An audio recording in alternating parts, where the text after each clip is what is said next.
بسم اللہ الرحمن الرحیم، السلام علیکم ورحمۃ اللہ وبرکاتہ۔ سورہ البقرہ ہماری حرف بحرف ترجمہ اور آسان تفسیر کے ساتھ چل رہی تھی بغیر گرامر کے۔ آیت نمبر 60 تک ہم پڑھ چکے تھے۔ آیت نمبر 60 یعنی 60 میں اللہ تعالیٰ نے فرمایا کہ اس وقت کو یاد کرو جب تم نے موسیٰ علیہ السلام سے کہا کہ اللہ سے پانی مانگو، تو ہم نے موسیٰ علیہ السلام کو کہا تو موسیٰ علیہ السلام نے لاٹھی ماری پتھر پر، تو اس میں سے 12 چشمے پھوٹ پڑے اور تم سب نے اپنا اپنا گھاٹ معلوم کر لیا۔ پھر آیت نمبر 61 میں اللہ کیا فرماتے ہیں، یہ دیکھیں، اس کا بھی ایک شان نزول ہے۔ پہلے میں تھوڑا سا آپ کو بتا دوں، پھر آپ کو انشاءاللہ آسانی ہو جائے گی، آپ سمجھ سکیں گے کہ اس آیت کا مین مطلب کیا ہے، پھر تفسیر اور ترجمہ سمجھنے میں انشاءاللہ آسانی ہوگی۔ اب انہوں نے پیچھے مطالبہ کیا کہ اللہ سے پانی مانگے، اور یہاں انہوں نے کیا کہا کہ جب ہمارے اوپر من و سلوہ آسمان سے آ رہا ہے اللہ کی طرف سے، تو ہم ایک کھانے پر اکتفا نہیں کر سکتے، لہٰذا اب اللہ سے کہیے کہ زمین جو چیزیں پیدا کرتی ہے اب ہمیں وہی چاہیے، یعنی ترکاری چاہیے، گندم چاہیے، مسور کی دال، سبزی، پیاز، تو ایسی چیزیں ہمیں چاہیے۔ اب ہم تھک چکے ہیں اللہ کی طرف سے جو ہمارے اوپر انعام ہو رہے ہیں۔ اب دیکھیں کس قدر منحوس قوم ہے موجودہ جو یہودی ہیں۔ دیکھتے ہیں اللہ تعالیٰ نے کیا فرمایا، آیت کو سمجھنے کی کوشش کرتے ہیں۔ وَإِذْ قُلْتُمْ يَا مُوسَىٰ، اور اس وقت کو یاد کرو جب قُلْتُمْ کہا تم نے، یا موسیٰ، اے موسیٰ علیہ السلام، لن نصبر، ہم ہرگز صبر نہ کریں گے، یا ہم ہرگز صبر نہیں کرتے، علی طعام، علی کا مطلب آتا ہے پر، طعام کہتے ہیں کھانے کو، ہوٹلوں پہ لکھا ہوتا ہے نا طعام کا نظام، یعنی محفلوں کے بعد کہتے ہیں کہ کھانے کا طعام کا نظام ہوگا، تو طعام کھانے کو کہتے ہیں۔ تو انہوں نے کہا کہ اے موسیٰ علیہ السلام، ہم ہرگز صبر نہ کریں گے ایک ہی کھانے پر، واحدن، ایک، واحد ایک کو کہتے ہیں۔ تو فدعو، پس آپ دعا کریں، فا کا مطلب پس آتا ہے، دعا اس کا مادہ ہے،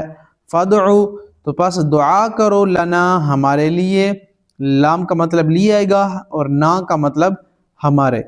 تو لنا ہمارے لیے، رب کا اپنے رب سے، یخرج لنا، یخرج خارج کرنا، نکالنے کو کہتے ہیں، اخراج اردو میں استعمال ہوا ہے، ایگزٹ لکھا ہوتا ہے، یعنی اس سائڈ سے نکل جاؤ، تو خارج کرنے سے ذہن میں رکھیے گا، یخرج لنا، وہ ہمارے لیے نکالے، مما، اس میں سے جو تنبت الارض، جو زمین اگاتی ہے، من بقلیہا، اپنی سبزی، وقثائہا، اپنی ککڑی، وفومہا، وہ گندم، وعدسہا، اور مسور کی دال، وبصلیہا، اور پیاز۔ اب اللہ کو کہیے کہ زمین سے جو چیزیں اگتی ہیں وہ ہمارے لیے اگائے تاکہ ہم اس کو کھائیں، اب ہم ان سے کھا کر اگتا چکے ہیں۔ قال اتستبدلون الذی، پھر موسیٰ علیہ السلام نے کیا جواب دیا، قال، کہا موسیٰ علیہ السلام نے انہیں، اتستبدلون، کیا تم بدلنا چاہتے ہو، اتستبدل، تبدیل کرنے سے ذہن رکھیے گا نا، تبدیل کرنا، بدلنا، بدلنا چاہتے ہو، الذی، اس سے جو ہوا، وہ ہوا کو میں نے کہا ہی سے کنیکٹ کریں، ہوا وہ، ادنا، جو کم تر ہے، بالذی، بدلے اس کے، ہوا وہ، خیر، تم اس چیز کو بدلنا چاہتے ہو جو اللہ نے تمہیں اچھی دی ہے، اور تم کم تر چیز کے بدلے میں اچھی چیز کو چھوڑنا چاہتے ہو۔ یعنی موسیٰ علیہ السلام نے کہا کہ تم کیا کر رہے ہو، اللہ تعالیٰ تمہیں آسمان سے غیب کے کھانے تمہارے پاس آ رہے ہیں، بٹیر جو شکار کے بغیر ہاتھ میں نہیں آتے وہ تمہارے پاس خود دوڑے چلے آتے ہیں، اور منو جو تمہارے سامنے صبح صبح پتوں پر تمہارے سامنے پڑی ہوتی ہے، وہ تم کھاتے ہو اللہ کی طرف سے، اتنا خوبصورت لنچ اور ڈنر، پھر تم اسے کیوں ٹھکرا رہے ہو اور اسے مانگ رہے ہو جو کم تر ہے، یعنی عام چیزیں تم اللہ سے مانگ رہے ہو اور جو اچھی چیزیں تم اس کو ٹھکرا رہے ہو، تو اس آیت کا یہ مطلب ہوا۔ پھر اللہ نے کیا فرمایا، اہبطوا مصرن، اہبطوا، اتر جاؤ، یعنی چلے جاؤ اب مصرن، شہر میں، مصر شہر کو کہتے ہیں، اب تم چلے جاؤ شہر میں، فإن، تو بے شک، لکم، تمہارے لیے، ما سألتم، جو تم نے سوال کیا وہ تمہارے لیے وہاں پر موجود ہے۔ اب جب تم اکتا گئے ہو، کیونکہ وادی تیم میں وہ رہ رہے تھے، جیسے ہم پیچھے پڑھ چکے ہیں سارا واقعہ، آگے بھی یہ واقعہ آئے گا، وادی تیم میں جب 40 سال وہ سرگردان رہے، گھومتے رہے، اللہ کا عذاب ان پر تھا، اس کے باوجود بھی اللہ نے ان کے اوپر انعامات کیے، تو یہ بھی ایک ان کے لیے انعام تھا، یعنی آسمان سے من و سلوہ ان کے لیے اتر رہا تھا۔ تو آگے بھی واقعہ آئے گا، لیکن آپ کو میں نے پہلے بتایا کہ کئی واقعہ پہلے آئے گا، کئی بعد میں آئے گا، کیونکہ قرآن جو ہے ٹو دا پوائنٹ بات کرتا ہے، صرف واقعے کو ہائی لائٹ کرتا ہے، اس کے مین پوائنٹ کو، باقی جہاں بھی موقع کی مناسبت سے اسے قرآن اسے بیان کر دیتا ہے۔ تو پھر فرمایا موسیٰ علیہ السلام نے، ٹھیک ہے، اللہ نے فرمایا کہ اب اہبطوا، تم اتر جاؤ، مصرن، شہر میں، فإن لکم، تو بے شک تمہارے لیے ہے، لکم، لام کا مطلب لی آئے گا، کم کا مطلب تم یا تمہارے، تو تمہارے لیے ما سألتکم وہ ہے جو تم نے سوال کیا، جو تم نے مانگا، سألتم سوال سے ذہن میں رکھیے گا، تو اب تمہارے لیے وہی کچھ ہے جو تم نے مانگا ہے۔ سامنے شہر میں چلے جاؤ، پھر اللہ تعالیٰ نے انہیں کہا کہ اب شہر میں چلے جاؤ، وہاں پر ترکاری، دال، جو بھی چیز تم مانگو گے تمہیں وہاں پر شہر میں مل جائے گی۔ وَضُرِبَتْ اور مار دی گئی، ضربت اردو میں استعمال ہوا ہے نا، ضرب مارنا، ضرب، وَضُرِبَتْ اور مار دی گئی علیہم ان پر الذلہ ذلت والمسکنہ اور محتاجی۔ پھر اللہ تعالیٰ نے اس یہودی قوم پر، جو موجودہ یہودی ہیں، ان کے اوپر ذلت اور مسکنت چھا دی۔ وباؤ اور وہ چلے گئے، نکل گئے، بغضب من اللہ اللہ کے غصے کے ساتھ، من اللہ اللہ کی طرف سے۔ اب وہ شہر میں چلے گئے، کہا کہ اتر جاؤ شہر میں، اب وہاں سے جو تم کھاؤ، جو تمہیں پیے، جو تمہیں سوٹ کرے، جو تمہارا دل چاہے اسے کھاؤ۔ ذالک تو یہ بأنہم بوجہ اس کے کانو تھے وہ یکفرون کفر کرتے بآیات اللہ اللہ کی آیتوں کا، تو اسی وجہ سے اللہ تعالیٰ نے انہیں دھتکار دیا، کیونکہ وہ اللہ تعالیٰ کی آیت کا انکار کرتے تھے۔ اب کیا مطلب اس آیت کا؟ یعنی اب اللہ تعالیٰ نے وہ بھی ان سے نعمت چھین لی جس کی ناشکری کرتے تھے۔ اب آسمان سے جو من و سلوہ تھا وہ بھی ان کے لیے بند کر دیا گیا۔ اب کہا کہ شہر میں جاؤ اور خوب کماؤ، خوب کھاؤ، جو تمہارا دل کرے کھاؤ۔ اب تم نے کم تر چیز کو پریفر کیا ہے بدلے اس چیز کے جو اللہ تعالیٰ نے تمہیں دی تھی۔ پھر اب اللہ نے فرمایا کہ یہ کرتے کیا ہیں، وَيَقْتُلُونَ النَّبِيِّينَ اور یہ قتل کرتے ہیں نبیوں، کیونکہ بنی اسرائیل نبیوں کو قتل کیا کرتے تھے، ان کی بات بالکل نہیں مانا کرتے تھے، کیونکہ بنی اسرائیل میں بہت سے نبی گزرے ہیں۔ تو وَيَقْتُلُونَ اور وہ قتل کرتے تھے النَّبِيِّينَ نبیوں کو بغیر حق بغیر حق کے، یعنی حق سے تو قتل نہیں کیا جاتا لیکن بغیر حق کے، بغیر کسی وجہ کے خامخواہ پہ وہ نبیوں کو قتل کیا کرتے تھے۔ ذَلِكَ بِمَا عَصَوْا تو یہ بوجہ اس کے جو عصوا انہوں نے نافرمانی کی، عصیان نافرمانی کو کہتے ہیں، وَكَانُوا اور تھے وہ یعتدون حد سے نکل جانے والے۔ اب یہ انہی کی نافرمانیوں کی وجہ سے اللہ تعالیٰ نے ان پر عذاب نازل کیے، مزید عذاب اللہ تعالیٰ نے ان پر نازل کیے، جیسے میں نے ذکر کیا پہلے، خون کی چھینٹوں کے عذاب، مینڈکوں کے عذاب اور چوہوں کا عذاب، ہر چیز کے اندر ان کی مینڈکیں اور چوہے، اس قدر برا عذاب اللہ تعالیٰ نے ان کو دیا بوجہ اس کے نافرمانی کے، اور وہ نبیوں کو ناحق قتل کیا کرتے تھے۔ ان الذین بے شک وہ لوگ جو آمنوا ایمان لائے، والذین اور وہ جو ہادو یہودی بن گئے۔ اب بیچ میں اللہ تعالیٰ ایک اور آیت لے کر آ رہے ہیں انشاءاللہ، آپ اس کو سمجھیے، پھر میں اس کا آپ کو بیک گراؤنڈ بھی بتاتا ہوں۔ ان الذین بے شک وہ لوگ جو آمنوا ایمان لائے، والذین وہ جو ہادو یہودی بن گئے، ہادو یہودی سے ہے، والنصارى اور نصرانی عیسائی کو کہتے ہیں، والصابئین اور صابی کہتے ہیں ستارہ پرست کو، کیونکہ عرب میں ستارہ پرست بھی بہت سے رہ رہے تھے، یہودی اور عیسائی تو یہاں پر تھے لیکن عرب میں کچھ لوگ ایسے تھے جو ستاروں کی عبادت کیا کرتے تھے۔ تو اللہ نے فرمایا کہ وہ لوگ جو یہودی ہوئے، نصرانی ہوئے یعنی عیسائی ہوئے، والصابئین اور ستارہ پرست ہوئے، من آمن باللہ اور جو کوئی ان میں سے ایمان لایا اللہ پر، باللہ اللہ پر، وبالیوم الآخر اور آخری دن پر، وعمل صالحا اور اس نے عمل کیا نیک، صالح نیک کو کہیں گے، فالہم تو ان کے لیے ہے، اجرہم اجر ہے ان کا، عند ربہم اپنے رب کے نزدیک، رب کے پاس، ولا اور نہ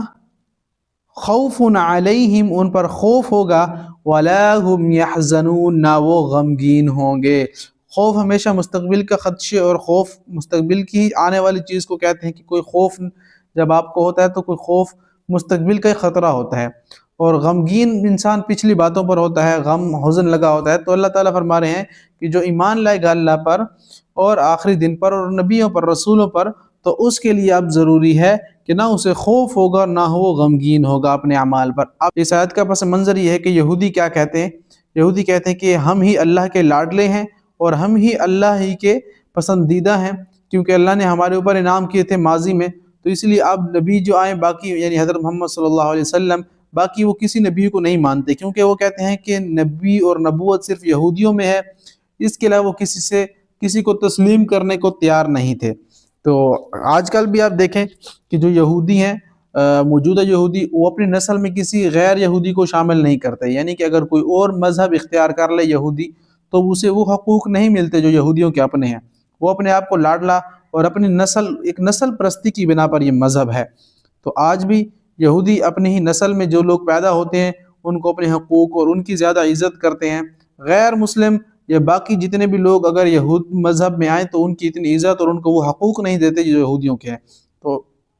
اس لیے اللہ تعالیٰ نے یہاں پر فرمایا کہ بے شک وہ لوگ جو ایمان لائے، اب وہ خالصتاً اگر اللہ پہ ایمان لا چکے ہیں، اللہ نے فرمایا ان کی بات کو رد کیا کہ یہ صرف یہودی بات جو کہتے ہیں یہ بالکل غلط ہے، کیونکہ جو لوگ ایمان لائے اللہ پر، یا وہ یہودی ہوں یا وہ عیسائی ہوں یا وہ صابی ستارہ پرست ہوں یا وہ مشرک ہوں، جو بھی ہوں، اگر وہ اللہ پر ایمان لے آئیں گے، اس مذہب کو چھوڑ کر اللہ پر ایمان لے آئیں گے اور آخرت پر ایمان لے آئیں گے، تو ہوگا کیا؟ وَعَمِلَ صَالِحًا، اور عمل بھی کریں گے نیک۔ ظاہر عمل تب کریں گے نیک جب مسلمان ہو جائیں گے، وقت کے نبی کی بات کو مان لیں گے اور عمل کریں گے، تو ان کے لیے اللہ نے فرمایا اجرہم عند ربہم، ان کے رب کے پاس بہت ہی زیادہ اجر ہے، اور آخرت میں نہ ان کو خوف ہوگا نہ وہ غمگین ہوں گے۔ تو اس آیت کا یہ مطلب ہے۔ وَإِذَا أَخَذْنَا، اور یاد کرو اس وقت کو جب اخذنا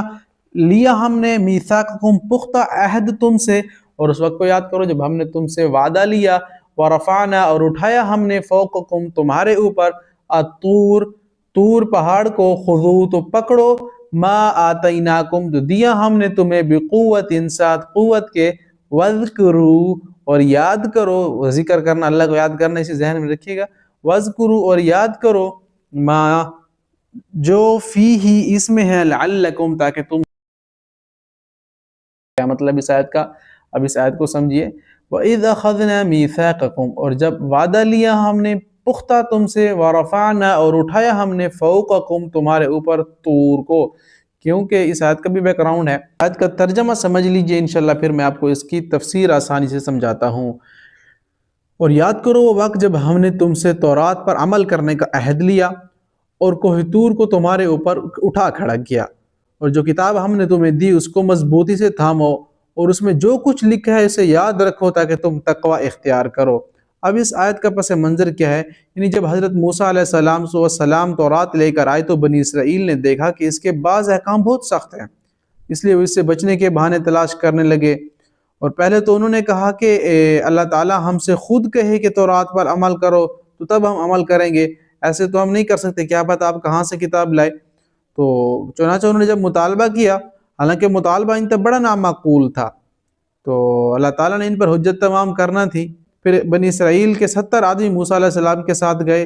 تو مگر جب یہ واپس لوٹے تو انہوں نے اپنی قوم کے سامنے تصدیق تو کی، ہاں واقعی ہم نے دیکھا ہے کہ اللہ تعالیٰ سے ہم کلام ہوئے موسیٰ، لیکن ایک بات اپنی طرف سے انہوں نے اور بڑھا دی، یعنی اللہ کے اوپر اور جھوٹ باندھ دیا کہ اللہ نے یہ بھی ساتھ فرما دیا ہے کہ جتنا تم سے ہو سکے اس کے احکام پر عمل کرو، اگر جو نہ ہو سکے خیر اسے چھوڑ دو، کوئی گناہ نہیں ہے، ہم تمہیں معاف کر دیں گے۔ تو اس آیت کا کرکس اور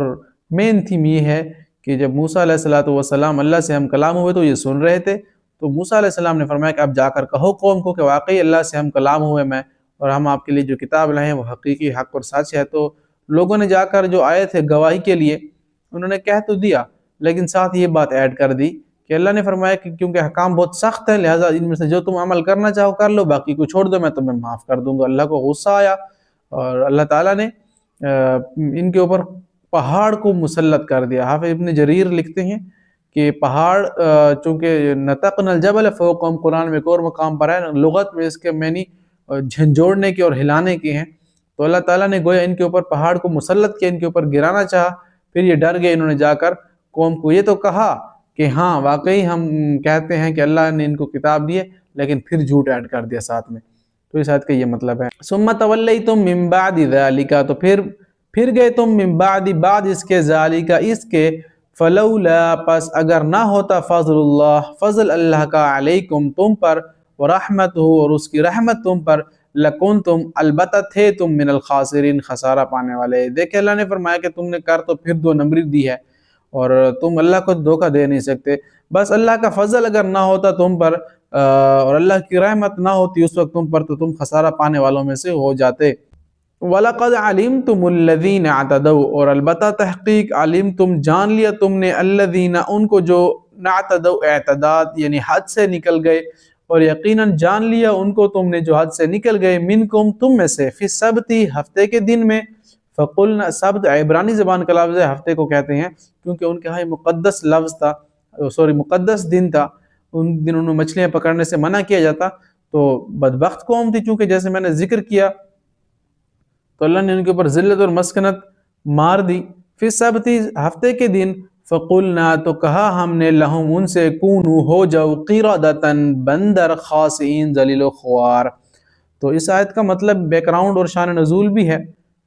اللہ تعالیٰ نے انہیں کہا تھا کہ بنی اسرائیل کو کہ ہفتے کے دن مچھلیاں نہ پکڑا کریں، باقی دن جتنے بھی ہیں آپ کے پاس ان کے جا کر مچھلی پکڑا کریں۔ تو مفسرین نے لکھا ہے کہ داؤد علیہ السلام کے زمانے کا یہ واقعہ ہے،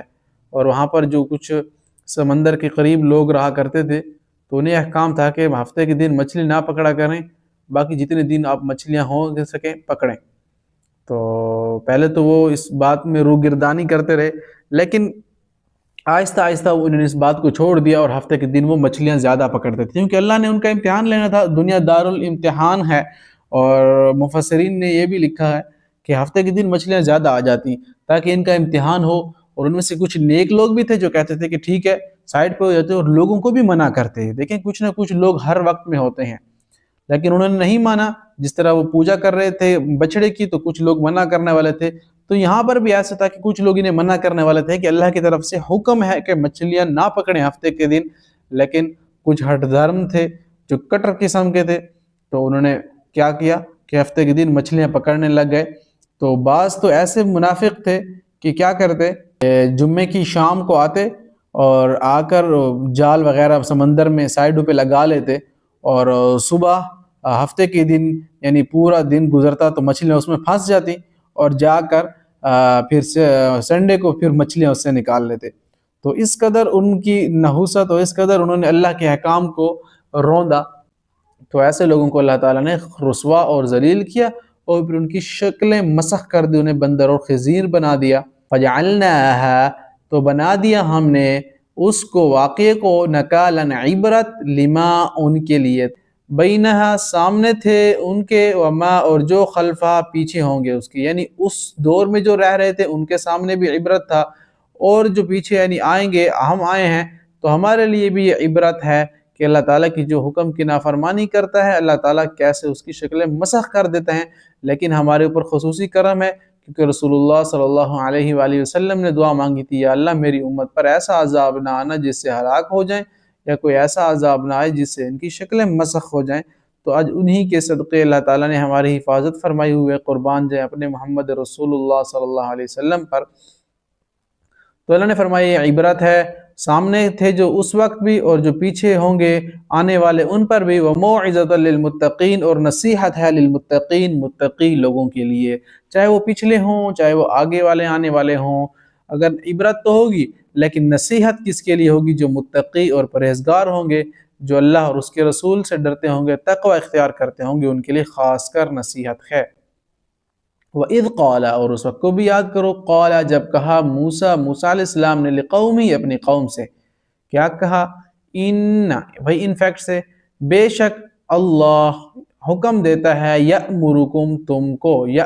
امر حکم کو کہتے ہیں نا، کم کا مطلب تم، تو بے شک اللہ حکم دیتا ہے تمہیں ان کے تذبحوا ذبح کرو بقرہ ایک گائے، تذبحوا ذبح کرنے، بقرہ گائے، تو اللہ تمہیں حکم دیتا ہے کہ ایک گائے کو ذبح کرو۔ قالوا انہوں نے کہا یعنی قوم نے کہا، اتتخذنا ہزوا کیا تم بناتے ہو ہمیں ہزوا، مذاق۔ قوم کہنے لگی کہ اے موسیٰ علیہ السلام کیا آپ ہمارے ساتھ مذاق کرتے ہو؟ یہ کیا کہتے ہو آپ کہ آپ گائے ذبح کرو؟ قال اعوذ باللہ کہا موسیٰ علیہ السلام نے، اعوذ باللہ میں پناہ میں آتا ہوں، باللہ اللہ کی، ان کہ اکونا میں ہو جاؤں، من الجاہلین جاہلوں میں سے۔ یعنی اس وقت کو یاد کرو جب موسیٰ نے اپنی قوم سے کہا کہ اللہ تم سے حکم دیتا ہے کہ ایک گائے ذبح کرو، اور وہ کہنے لگے کہ کیا آپ ہم سے مذاق کر رہے ہیں؟ موسیٰ نے کہا کہ میں اس بات سے اللہ کی پناہ مانگتا ہوں، میں نادانوں میں سے ہو جاؤں کہ میں آپ سے مذاق کروں، میں آپ سے جھوٹ بولوں۔ اب اس آیت کا بیک گراؤنڈ یہ ہے کیونکہ قرآن کے میں نے جیسے کہا ہے کہ واقعے آگے اور پیچھے ہیں، مسلسل تفصیل سے نہیں ہے، تو اس واقعے کی ڈیٹیل اگلی آیات میں آئے گی، لیکن میں آپ کو یہاں پر یہ بتا دوں کیونکہ اللہ تعالیٰ نے اس لیے گائے کا ذبح کرنے کا کہا تھا ان کو، کیونکہ ایک مقتول تھا اور قاتل کا پتہ کرنے کے لیے اللہ نے فرمایا کہ گائے کو تم ذبح کرو گے، اور گائے کو ذبح کر کے اس کا ایک گوشت کا ٹکڑا جا کر اس مقتول پر مارو گے تو مقتول کھڑا ہو جائے گا اور وہ بتائے گا کہ میرا قاتل کون تھا۔ تو آگے ہم ڈیٹیل میں انشاءاللہ اس واقعے کو پڑھیں گے، یہ میں نے صرف آپ کو اس کا ہنٹ دے دیا تھا کہ آپ آیت کو کنیکٹ کر سکیں۔ قالوا ادع لنا، تو انہوں نے کہا دعا کرو لنا ہمارے لیے، ربک اپنے رب سے۔ تو قوم نے کیا کہا، ٹھیک ہے موسیٰ، آپ اگر ہم سے مذاق نہیں کر رہے تو آپ ایسا کیجئے، اپنے اللہ سے پوچھئے، اللہ سے دعا کیجئے کہ یبین لنا، وہ واضح کرے ہمیں، واضح بیان سے ذہن رکھیے گا نا، کسی چیز کو بیان کرنا، واضح کرنا، کہ وہ بیان کر دے لنا ہمارے لیے، ما کیسی ہو ہی وہ، اب اللہ سے کہیں کہ ہمارے لیے واضح کر دے اس بات کو کہ وہ گائے کیسی ہو۔ اب تو وہ کیا کہنے لگے، کیا موسیٰ علیہ السلام اب اللہ سے پوچھیں کہ وہ گائے کیسی ہو، اس کا رنگ کیسا ہو۔ قال انہو، تو موسیٰ علیہ السلام نے کہا انہو، بے شک وہ، یقول فرماتا ہے، انہا کہ بے شک وہ، بقرہ گائے ہو، لا فارض نہ بوڑھی ہو۔ اب موسیٰ علیہ السلام نے پھر اللہ سے کہا کہ اے اللہ، وہ کہہ رہے ہیں کہ اس گائے کا رنگ کیسا ہو، تو اللہ نے جواب میں کہا موسیٰ کو، کیونکہ وہ بات حذف ہے قرآن کا، کتنا خوبصورت انداز میں ڈائریکٹ موسیٰ علیہ السلام کا قول اللہ نے یہاں پر نقل کیا۔ قال، کہا، انہو بے شک وہ، یقول وہ فرماتا ہے، یعنی اللہ فرماتا ہے، موسیٰ علیہ السلام ان سے کہہ رہے ہیں، اللہ فرماتا ہے کہ انہا بے شک وہ، بقرہ گائے، لا فارض نہ بوڑھی ہو، ولا بکر نہ چھوٹی ہو، وہ گائے ایسی ہو نہ بہت بوڑھی ہو، بکرن بکرا جو ہے نا، با اور پتلی کاف والی کماری کو کہتے ہیں، بکرا نہ وہ چھوٹی ہو، عوانم اوسط عمر کی ہو، ایسی عمر کی ہو، درمیانی عمر کی ہو، نہ بہت بڑی ہو نہ بہت چھوٹی ہو، بین ذالک درمیان اس کے، یعنی بالکل اوسط عمر کی اور درمیانی عمر کی گائے ہو۔ اللہ نے فرمایا کہ اس کو اب تم ذبح کرو، ففعلوا، تو کرو، ما تؤمرون، جو تم حکم دیے گئے۔ اللہ نے کہا اب اس کو کرو جو تمہیں حکم دیا گیا ہے، اب گائے کو ذبح کرو۔ اب تم نے اور سوال کیا کہ رنگ کیسا ہو اس کا، اب اس کو دیکھیں یہ کیا کہتے ہیں آگے۔ قالوا ادع لنا، تو انہوں نے، قوم نے پھر کہا ادع لنا، کہ دعا کرو لنا ہمارے لیے، ربک اپنے رب سے، یبین لنا کہ وہ واضح کر دے، لنا ہمارے لیے، ما کیسا ہو، لنا لونہا رنگ اس کا۔ اب اے موسیٰ علیہ السلام اب اللہ سے دعا کریں کہ اللہ ہمیں یہ واضح کر دے کہ اس کا رنگ کیسا ہو، تاکہ ہمیں آسانی ہو اس کو ڈھونڈنے کے لیے، اور ہم اس کو ڈھونڈ لیں گے، لونہا رنگ کو کہیں گے۔ تو پھر موسیٰ علیہ السلام نے اللہ سے دعا کی، اللہ نے پھر فرمایا، قال، کہا، انہو بے شک وہ، یقول وہ اللہ فرماتا ہے، بے شک وہ، بقرۃ گائے ہو، صفراء زرد رنگ کی، صفراء زرد رنگ کو کہتے ہیں کہ وہ گائے بے شک کیا ہو، زرد رنگ کی ہو، فاقع اور زرد رنگ بھی خوب گہرا ہو، لونہا رنگ اس کا، ایسا رنگ اس کا جو خوب گہرا زرد رنگ کا ہو، تسر الناظرین خوش کرتی ہو دیکھنے والوں کو۔ اب ایسے رنگ کی گائے ہو، اس کا رنگ زرد قسم کا گہرا زرد ہو اور گولڈن کلر، اور دیکھنے والے کو بڑا خوش کرتی ہو، یعنی ایسا خوبصورت کلر جو دیکھے تو اسے خوب خوبصورت لگے وہ گائے۔ قالوا ادع لنا، تو اس قوم نے کہا ادع لنا، اے موسیٰ علیہ السلام ٹھیک ہے ہمیں یہ تو سمجھ آ گئی، اب اللہ سے ذرا دوبارہ دعا کریں نا، کیا کہیں، قالوا ادع لنا، اور انہوں نے کہا ادع لنا، دعا کرو لنا ہمارے لیے، ربک اپنے رب سے، یبین لنا وہ ہمیں مزید بیان کرے، مزید واضح کرے، لنا ہمارے لیے، ما کہ کیسی ہو ہی وہ، اب اللہ سے کہیں کہ اب ہمارے لیے مزید واضح کرے کہ کیسی ہو وہ، بے شک ان البقرۃ شابہ متشابہ ہو گئی، علینا ہم پر۔ اب وہ کیا کہنے لگے آگے کہ اے موسیٰ علیہ السلام اللہ سے کہیں کہ اب ہمیں مزید واضح کریں گائے، کیونکہ ہم اب مل گل چکے، ہمیں سمجھ نہیں آتی گائے کیسی ہو، اللہ کو کہ مزید واضح کرے، ان البقرہ بے شک وہ گائے، تشابہ مشتبہ ہو گئی، علینا ہم پر مشتبہ، ہم شک میں پڑ گئے اس گائے کے بارے میں، اللہ سے کہیں کہ اسے مزید واضح کریں، وَإِنَّا إِن شَاءَ اللَّهُ، اور بے شک ان اگر شاء چاہا اللہ، اللہ نے، لمہتدون ہم راہ پا لینے والے ہیں، ہدایت پا لینے والے ہوں گے۔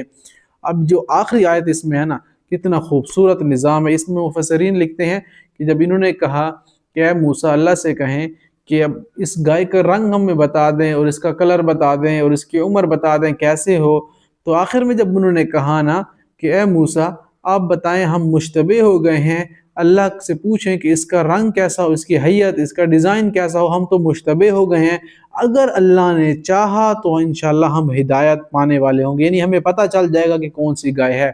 اب جو لمہتدون اور انشاءاللہ انہوں نے کہا، مفسرین لکھتے ہیں کہ اگر انہوں نے انشاء نہ کہا ہوتا تو وہ کبھی بھی گائے کو تلاش نہ کر پاتے، اور وہ بھٹکتے رہ جاتے، ان کے اوپر عذاب مسلط کر دیا جاتا۔ لیکن انہوں نے کہا نا کہ اب ہم موسیٰ اللہ سے پوچھ کر ہمیں بتا دیں، انشاءاللہ لمہتدون، انشاءاللہ اگر اللہ نے چاہا تو ہمیں ہدایت مل جائے گی، یعنی ہمیں پتہ چل جائے گا، ہمیں سیدھا راستہ معلوم ہو جائے گا۔ تو آیت نمبر 70 تک کمپلیٹ ہو چکی ہے۔ بہت دلچسپ واقعات ہیں، انشاءاللہ آگے بھی ہم پڑھیں گے۔ تو آپ تک کے لیے اتنا ہی۔ اگر آپ کو سمجھ آ گئی ہے تو آپ کا فرض بنتا ہے کہ اسے اپنے فیملی ممبرز، گروپس، دوستوں کے ساتھ شیئر کریں۔ جتنے لوگ پڑھیں گے، سنیں گے، دیکھیں گے، سمجھیں گے تو اس کا ثواب ہمیں اور آپ کو قیامت تک ملتا رہے گا، کیونکہ رمضان المبارک کا مہینہ ہے تو ہر ایک بندہ قرآن پڑھنا سمجھنا چاہتا ہے۔ تو زیادہ سے زیادہ آپ اسے شیئر کریں، لنک سے اس کی پلے لسٹ شیئر کریں۔ جتنے لوگ قرآن کو سمجھ کر پڑھیں گے، یقین کیجئے ایسے ایسے لوگوں کے کامنٹس اور میسج آتے ہیں، ہم حیران ہو جاتے ہیں، وہ اسی کی تلاش میں رہتے ہیں۔ تو آپ اسے شیئر کیجئے اپنے دوستوں کے ساتھ۔ کسی ایک کو قرآن کی سمجھ آ گئی آپ کی وجہ سے تو انشاءاللہ ہمارے اور آپ کے لیے نجات کا ذریعہ بن جائے گا۔ السلام علیکم ورحمۃ اللہ وبرکاتہ۔